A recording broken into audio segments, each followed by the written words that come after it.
მოკლედ გამარჯობათ მაყურებლებო, დღეს მე განახებ თუ როგორ უნდა გადაიღო ვიდეო რამე პროგრამის garaშე.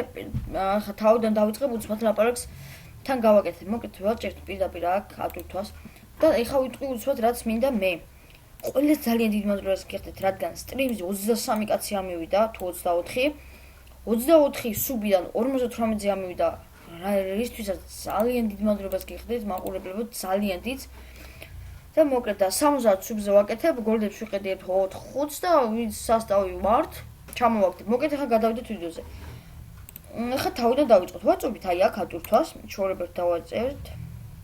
შემდეგ აი აქ პირდაპირ სტრიმინგს დავაჭერთ. შემდეგ რა ხდება?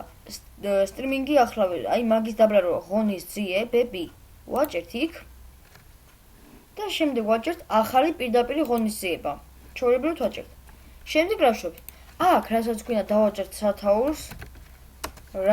დავაჭერთ სათაურს. ანუ სათაურს დავაჭერთ იქნება და სათაურის დაწერის შემდეგ, ეს აღწერილობთ თქვენ ციცით, ვაჭერთ პირდაპირ ეთერში ახლავე გაშვება. დავაჭერთ ახლავე გაშვებას. მე დავაჭერთ კარგი, ანუ ოკეი რა. შემდეგ ამოვაგდებს აი ასე. აი ასე და სახელს გაჩვენებს რა. ამის მერე პირდაპირ ვაწვევით აი აქ. Screen share და ჩავარებთ share. გაიშვება ეკრანი.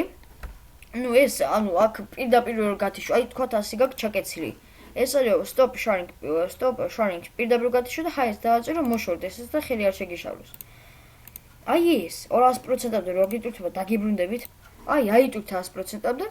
აი ამას დავაჭერთ და ჩვეულებრივად დაიწყება სტრიმინგი პირდაპირ ეთერში. მოკლედ ეს სულ ეს იყო ჩემო მაყურებელო, კარგად გრძანდებოდეთ მომავალ შეხვედრამდე.